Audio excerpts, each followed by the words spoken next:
Boker Tov, nous sommes le 27 juillet 2017, le 4 av 5777, il est 8h05 sur studiocalita.com. Daniel Haïk au micro, David Amara à la technique.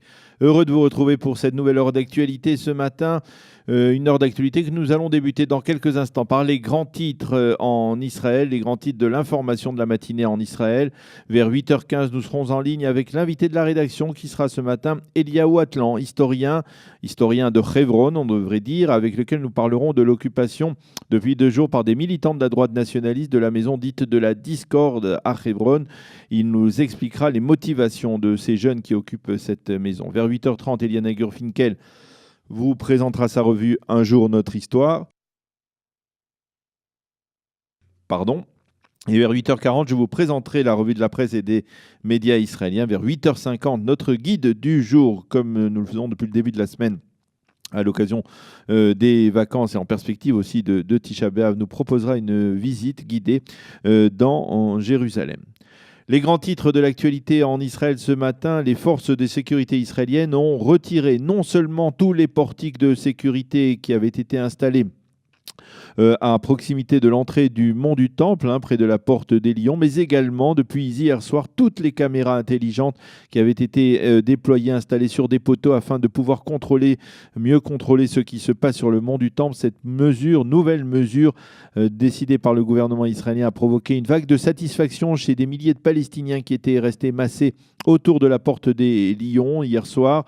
À l'annonce du retrait de ces caméras, ces Palestiniens ont scandé Allahu Akbar et des automobilistes qui circulaient à proximité ont utilisé leur klaxon pour exprimer leur joie d'avoir ainsi obtenu gain de cause sur toute la ligne, on peut le dire, dans toutes leurs exigences de la part du gouvernement de Binyamin Netanyahou. À la suite de ce dernier développement, Mahmoud Abbas doit réunir ce matin la direction palestinienne pour déterminer quelle ligne adopter. La réunion doit se tenir vers 9h ce matin. Le moufti de Jérusalem, Mohamed Hussein, a déclaré que la décision de rouvrir le mont du Temple aux prières des fidèles ne sera prise qu'après avoir rédigé un document assurant que l'on est bel et bien revenu au statu quo ante.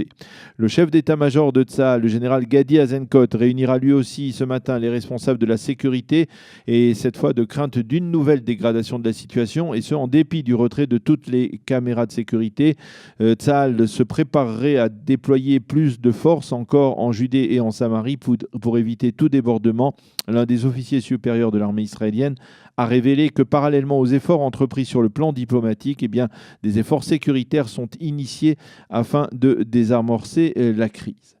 Les obsèques des 3 terroristes responsables de l'attentat sur le mont du Temple il y a 14 jours se sont déroulées la nuit dernière dans une atmosphère surchauffée en présence de milliers d'Arabes israéliens, ou plutôt, appelons-les comme ils le souhaitent, comme ils veulent qu'on les appelle, de Palestiniens de citoyenneté israélienne, des Palestiniens de citoyenneté israélienne qui ont scandé hier, donc durant ces obsèques, des slogans à la gloire de ceux qu'ils ont appelés des shahids, des martyrs. C'est le cheikh Raed Salah, le leader anti-juif du mouvement islamiste et israélien, qui a été d'ailleurs mis hors la loi, qui a orchestré la partie religieuse de ces obsèques. Les élus locaux d'Oum el-Fachem avaient promis à la police qu'il n'y aurait pas de débordement lors de ces obsèques. Lorsque les corps des 3 terroristes ont été rendus aux familles, ils ont été accueillis par des signes de joie et d'allégresse. Nous voulons que nos enfants martyrs soient conduits au cimetière comme si on les conduisait à leur mariage, a déclaré la mère de l'un des 3 terroristes. Et puis 40 députés du Parlement jordanien ont publié hier une pétition exigeant le renvoi de l'ambassadrice d'Israël en Jordanie, Anat Schlein, et la fermeture de l'ambassade de Jordanie en Israël. Cette exigence fait suite à la neutralisation, vous le savez, par un agent de la sécurité israélienne d'un ouvrier jordanien qui l'avait menacé dans une maison à proximité de l'ambassade d'Israël à Amman. En Jordanie, on a très vivement critiqué hier l'accolade chaleureuse dont le Premier ministre Binyamin Netanyahou a gratifié cet agent de sécurité dont on ne connaît que le prénom, Ziv. Et puis, on a appris hier l'épilogue d'une affaire de mœurs qui avait secoué il y a 2 ans le secteur sioniste religieux en Israël. Le Rav Ezra Sheinberg a été condamné hier par la justice pour avoir commis des attouchements sexuels sur 8 femmes. Sheinberg a reconnu les faits dans le cadre d'un marché qui devrait lui permettre de bénéficier d'une réduction de peine. On sait tout de même que dans le cadre de ce marché, le parquet réclamera 8 années de détention pour ce rabbin qui était extrêmement extrêmement charismatique dans son milieu et très apprécié, et ce, bien entendu, jusqu'aux révélations le concernant. Il a été donc accusé par plusieurs femmes d'attouchement sexuel dans le cadre de ses activités. La météo pour terminer, le temps sera plus chaud et sec sur l'ensemble du territoire israélien. Il fera 34 degrés à Jérusalem, 31 à Tel Aviv et 43 degrés.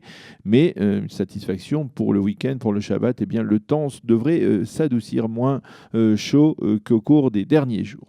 Voilà, c'est la fin de ce premier journal de la matinée sur studiocalita.com. Nous allons retrouver dans quelques instants notre invité qui est l'historien Eliaou Atlan. Nous parlerons avec lui de l'occupation depuis 2 jours de cette maison de la discorde située entre Kiryat Arba et Hebron, bien entendu dans le contexte extrêmement tendu qui règne aujourd'hui actuellement en Israël et dans les territoires en Judée et en Samarie. Ce sera tout de suite après une page musicale.